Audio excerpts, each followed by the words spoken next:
විභාගයේ අගෝස්තු මාස 10 වෙනිදා පැවැත්වීමට අධ්‍යාපන අමාත්‍යාංශය තීරණය කර තිබෙනවා.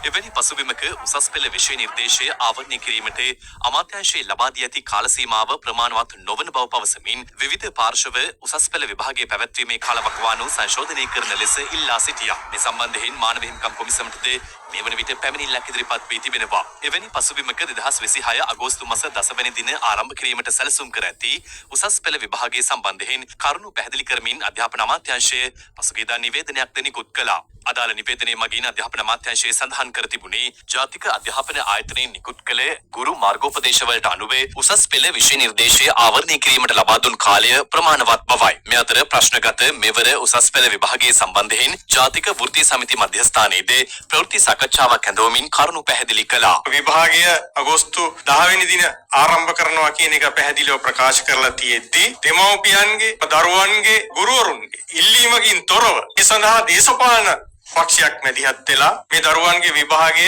කල් දමන්න හෝ යම් ආකාරයක බලපෑම් සහගත ක්‍රියාවලියකට මේ ප්‍රවේශ වෙලා තියෙනවා. දින කාලය සඳහා දින 300ක් ප්‍රමාණවත් කියන එක විශේෂයෙන් පාඨමාලා සකස් කර ජාතික අධ්‍යාපන ආයතනය ඍජුවම ප්‍රකාශ කරලා තියෙනවා. එවැනි තත්ත්වයක් ඇතුලේ දින 300 ඉක්ම වූ ප්‍රමාණයක් දරුවන්ගේ අධ්‍යයන කටයුතු සඳහා අවස්ථාව ලබා දීලා තමයි මේ විභාගය පවත්වන්න තීරණය කරේ. විශේෂයෙන් දරුවන්ගේ අධ්‍යාපනය ඔවුන්ගේ අනාගතය එක්ක සෙල්ලම් කරන්න එපා. දරුවන්ගේ අධ්‍යාපනය සම්බන්ධව මේ මජර දේශපාලන මැදිහත් වීම වළක්වන්න පෞද්ගලික පන්ති පවත්වන ගුරුවරුන්ට ව්‍යාපාරික අරමුණු තියෙන්නේ. ඔවුන්ට මේ විභාගය කල් දැමීම ඔවුන්ගේ ව්‍යාපාරික අරමුණු වෙනුවෙන් කරනවා වෙන්න පුළුවන්. විභාග දෙපාර්තමේන්තුව ස්ථාවරයක ඉන්නවා. දරුවගේ අධ්‍යයන කාලය සාර්ථකව අවසන් නිසා දාලැගීම් වික්තනවා කියන ස්ථාවරයේ ඉන්නවා. ඒ කියන්නේ සමහර වෙලාවට උපකාරක පන්ති ව්‍යාපාර පවත්වන පිරිසක් ඉන්න පුළුවන්. ඒ වගේම අධ්‍යාපන අමාත්‍යාංශයේ විදියට විභාග දෙපාර්තමේන්තුව විදියට නිවැරදි ස්ථාවරයක සිට ගන්න දරුවන්ගේ විභාගයේ නිවැරදිව අගෝස්තු 10 වෙනිදා පවත්වන්න කියන ඉල්ලීම තමයි